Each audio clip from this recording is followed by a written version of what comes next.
In the spirit of Halloween, paranormal or not, what is the scariest, creepiest, or most unsettling experience of your life? When I was a kid, I woke up in the middle of the night to my bed shaking. Normally that would scare the crap out of me, but instead I was just kind of annoyed. I rolled over and muttered, "Stop it." The shaking stopped immediately. Then a male voice speaks right beside me saying, "Sorry." That's when I freaked out. I'm pretty sure my childhood house was haunted. On my previous job, when our building was still under construction, the only floors that were occupied were the 1st, 2nd, 5th, 6th, and 7th. One time I was alone inside the elevator going from 1st to the 6th floor, when suddenly it stopped and opened on the 3rd floor. Normally I would just disregard it, but rumors were all over that a ghost child was playing around on the vacant floors. So I pressed the close button as fast as I could. When it closed, I heard noises like someone was tapping their fingers on the walls of the elevator.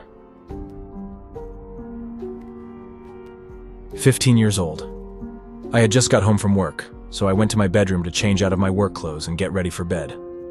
I'm in the middle of undressing when I look to my bedroom window to catch my reflection, and I see a man's face. I dropped to the floor and turned off the lights, scrambling to get dressed, still watching the window. The face is gone, but I'm still watching then. A fucking camera. No face. Just a camera pointed at me sitting on the floor. I bolt from my room and tell my mom and brother. My brother went outside, and our ladder from the backyard was lying there, but nobody was around.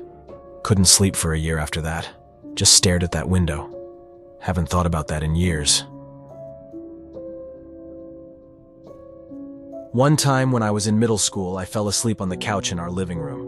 Around 1 in the morning, I woke up and saw a man walk through the wall adjoining our living room to my brother's bedroom. The man noticed me and turned to face me.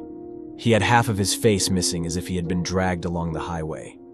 He put his finger to his lips as if to tell me not to tell anyone, and then turned forward and walked through our glass door out into the yard. Obviously freaked out, I ran into my brother's room to find an empty bed. I run screaming and crying to my parents, and they freak out and start calling all my brother's friends' houses trying to find him. When they finally got in touch with him, they found out he had been at a college party drinking about an hour away. My dad went to pick my brother and his best friend up, not wanting them to drive home drunk. The next day, we found out that the kid who was originally going to drive my brother home was killed when he was ejected from his car during a drunk driving accident. We rented a house that never felt like home. You always felt creeped out walking in there like you were being watched. My boyfriend and our roommate both worked nights, so I would be there by myself a lot. One night I was doing my usual stuff and watching some TV before bed. I had this overwhelming feeling all night that I should avoid the hallway and not look directly down it. It was creepy. The feeling of being watched and terrified lasted about 2 hours before I decided to suck it up and make my way to my room. I left the hallway lights on and went to bed.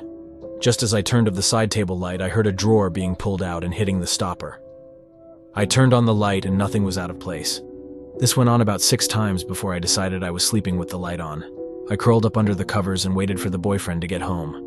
He comes rolling in about 3 a.m. He's laughing at me for being such a pussy, gets into bed and turned the light off, and that's when all hell broke loose. All the doors down the hallway slammed shut one by one. Then our closet doors started rattling. The sound coming from inside could only be described as total destruction. It sounded like the shelves, the pole, and everything in there was being tossed around. My boyfriend joined me under the covers, and we were both terrified. After it stopped, it took 5 to 10 minutes to convince him to go check around the house.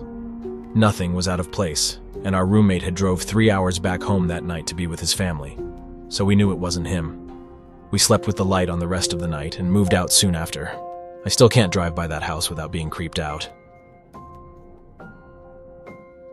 If you enjoyed these types of content, be sure to leave a like and subscribe to the channel. Happy Halloween!